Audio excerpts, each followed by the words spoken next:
Hey guys, welcome to another YouTube battle. So today I'm playing a guy called Crazyassphilip, who is definitely using baton pass. Definitely baton passing, definitely baton passing. Receiving. Okay, you do have a lot of work here for Victini. I'm going to lead off, however, with the Meteor Masher. He'll probably try and put me to sleep. He will put me to sleep. I will then Meteor Mash his face and bullet punch, and that's why you have the priority moves. Okie doke. Right, that's a good start, good start, good start. Predicting Nido coming in. Yeah, short sleep, whatever, you're lucky you hit. I can never get sleep power to hit. Okay, to be honest, it's not the worst matchup in the world for me. Yeah, I'll stick around and chuck one in. There we are. That's a huge chunk. You just forget. I mean, this is obviously max attack, but 405 is ridiculous. Ridiculous amount of damage. Hopefully not going to get confused here, and boom, champs out as well. So, Metagross putting in an unbelievable amount of work. That's one of the funny things about all these OU Pokemon that have been coming out. We've got Metagross, we've got Reuniclus, however you want to pronounce it, that's come down as well. And I mean, there's some seriously damaging Pokemon, and no one really seems to use them that much. Which, I kind of respect. It shows how healthy the metagame is, but at the same time, I'm just like, why would you not use them? But then, the higher up you get, the more you see them. So with Reuniclus in particular, you just set up a Trick Room, and you can just smash most things apart unless they have a Sableye.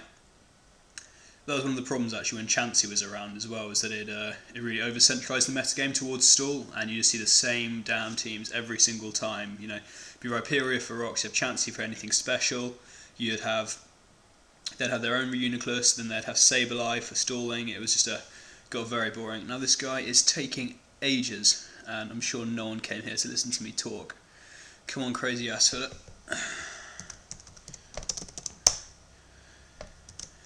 It's why I'm not a big fan of baton pass teams, because yeah, sure, if it all pays off first time round, great, you sweep the guy, amazing. It's a bit rubbish though, because once you've taken out their main baton passer, then they're just like, well, what's the point in playing anymore? It's just it's high risk, high reward, but just that's not what Pokemon's about to me. Let's see. Okay, Suicide. Unless he's racking with Ice Beam, I'm not worried. I've got a natural cure anyway. Nothing wants to take Leaf Storm apart from maybe Ninjask. He does 4 times resist. I'm just going to drop off a Sleep Powder, and it hits. Beautiful. Can't ask much better than that. We'll pull out Victini because that gets a nice matchup against absolutely everything. Excellent. Throw out a Zen Head, but I'll probably switch. This is my Banded Dictini, an outrageous amount of attack. There's nothing that wants to take a V-Create, realistically. Even water Pokemon like Blastoise take a hefty chunk, I'm talking like 60%. So, I can't do much now, but trust me, when I bring him back in later, you'll see what I'm talking about. Okie doke, he's got nothing. I'm just going to chuck a Leaf Storm out there. Hopefully he'll stick around. Maybe we're better off with Sludge Bomb. No, Sludge Bomb probably won't kill. Yeah, let's take a chunk out. Switches to Ninja, so that's fine. If not, it takes a load out of Blastoise, and then I can just start spamming Bold Strike with Victini. And this looks like it could be a 6-0 if he switches. Do I want the 6-0? Yeah, go on, let's have the 6-0 then. Leaf Storm. I would have big problems with Leaf Storm actually hitting though. A lot of the times, at the most crucial points, it doesn't. I think I got up to about 15 on the ladder. And I beat this guy who was sitting at 2 or 3, and I was starting to get like 20, 30 points out of it. It came down to Rhyperior versus Roserade, and I missed 2 Leaf Storms in a row, which was just terrible. But it shows why you should always stick around rather than just rage quitting as soon as your favourite Pokemon's gone. Come on, this guy is killing me.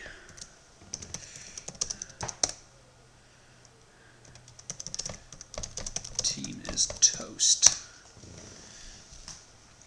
It is rubbish when this sort of thing happens, because it makes for a really, really boring video. Which is why I understand why a lot of people play their friends, because they know they're not going to mess around with this sort of thing. I mean, I'm not sure his game is, just waste 5 minutes, hope I leave. It doesn't make much sense to me. But it's like all the people who comment on YouTube or on all these, on Facebook and stuff like that. Your ranking is going to plummet. Your team is rubbish. And this is going on YouTube. So yeah, okay, that's it. We're going for the 6-0 now.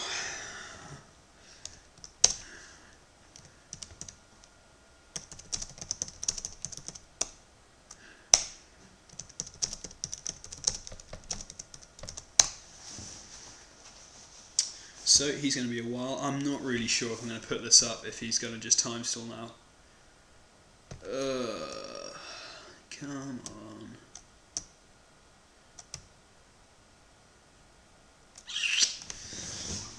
Well, yeah, you know, it is what it is. So, I mean, Blastoise, pretty good defensively. I'm not such a big fan of it, though. Sure, it's a pretty reliable rapid spinner, which is what most people want it for. So, I mean, if you've got a really rapid spin... Wait.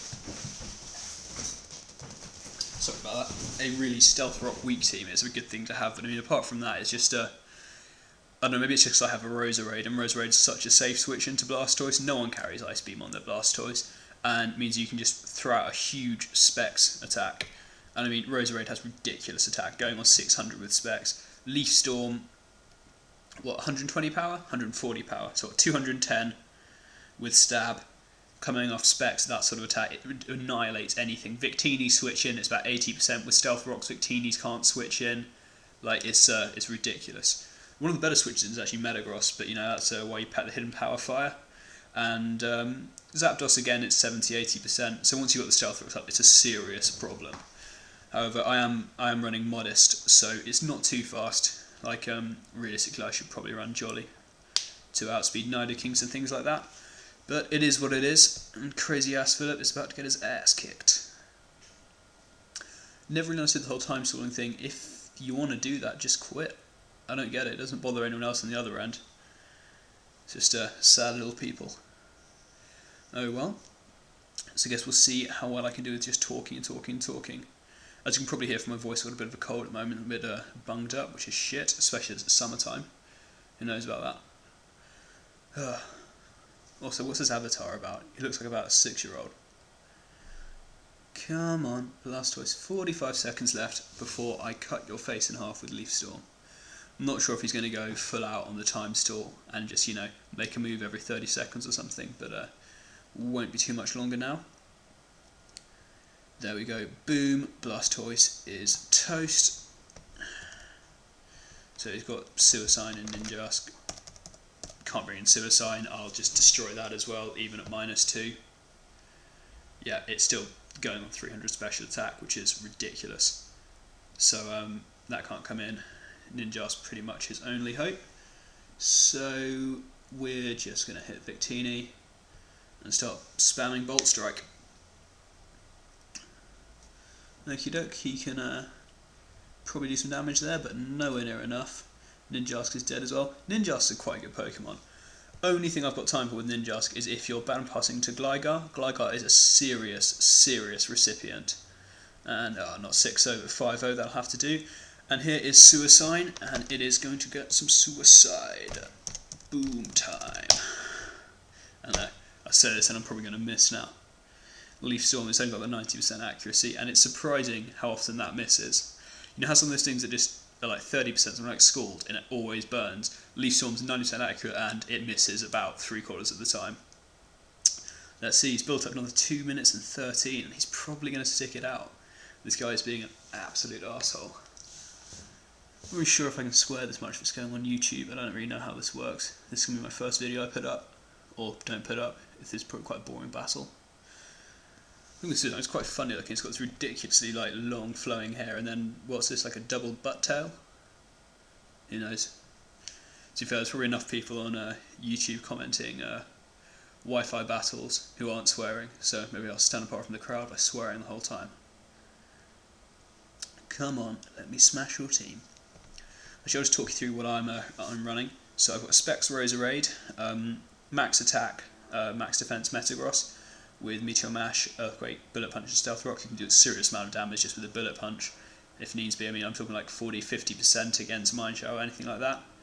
Victini, Choice Band, just there to do serious damage and punch some holes. I do bring Crocum, which I know everyone hates, but it's just so good, especially at the end of the battle, and it just stops things which would otherwise I'd have real problems with, like Sharpedo. Trixie changes match to match. Sometimes he's Specs, sometimes it's a Trick one. I mean, I mess around with him quite a lot depending on what I think my opponent's going to bring. And then a Weavile, which has Expert Belt and is just horrible to face. I always feel like I should have Focus Sash in it, but then I just never stop Stealth Rocks going up, and I don't have a spinner. But it does a lot of damage, and not much that can switch into that, apart from, unfortunately, the ubiquitous Umbreon and Ride Superior, and they're around enough. And that's the end of that. So, thanks for tuning in, guys, and I hope you enjoyed it. Peace.